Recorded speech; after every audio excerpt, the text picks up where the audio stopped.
Oh, quel bonheur, ce jardin au printemps. J'ai l'impression de n'être qu'amour dans le jardin d'Éden. Pas toi, mon cœur? Maintenant, c'est parfait. Assassin! Tu n'es qu'une plaie pour la nature.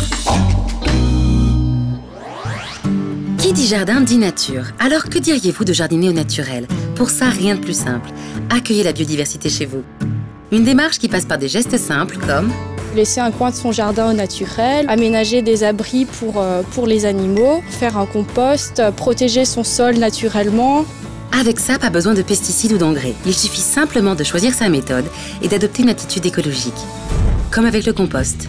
Le compost, c'est recycler des déchets verts du jardin ou de la cuisine qui vont être transformés par des micro-organismes comme les champignons, les bactéries et aussi les décomposeurs comme les vers de terre. Cette transformation va amener à la formation d'humus qu'on retrouve aussi naturellement dans les milieux forestiers au sol.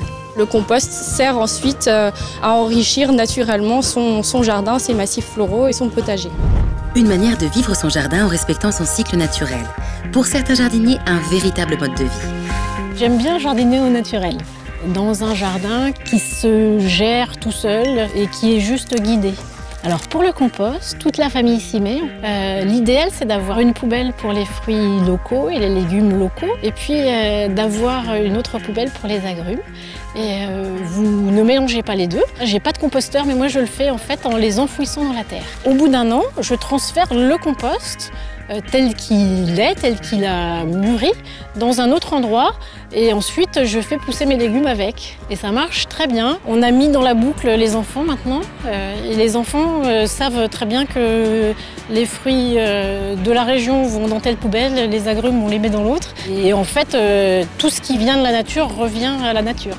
Et je crois que c'est comme ça qu'on aura peut-être moins de déchets. Dans la nature, rien ne se perd et tout se recycle. La technique du paillage est également un très bon moyen d'enrichir et de préserver vos sols. Le paillage, lui, c'est mettre en place une couche de matière végétale ou minérale sur les massifs floraux ou le potager. L'avantage du paillage, c'est qu'il limite l'apparition des herbes spontanées. Il conserve aussi l'humidité, donc ce qui permet d'arroser beaucoup moins. Il évite aussi la sécheresse du sol et son érosion. Ça va aussi favoriser les petites bêtes qui vont pouvoir venir se réfugier dans cette structure relativement aérée. Renouer avec la nature, c'est également penser aux animaux et aux insectes, parfaits alliés des jardiniers pour éloigner les parasites. Il faut prévoir des aménagements qui vont permettre à chaque insecte d'accomplir son cycle biologique.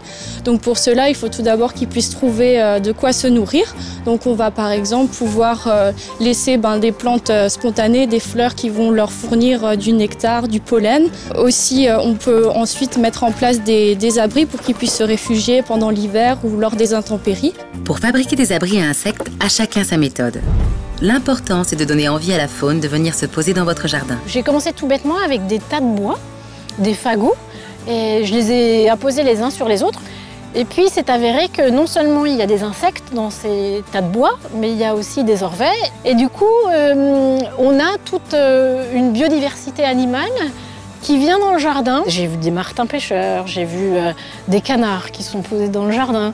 Et tous ces oiseaux viennent là, pourquoi? Parce que ils sont un peu libres de faire ce qu'ils veulent et ils trouvent à manger. Pour avoir un jardin en bonne santé, faites confiance aux insectes.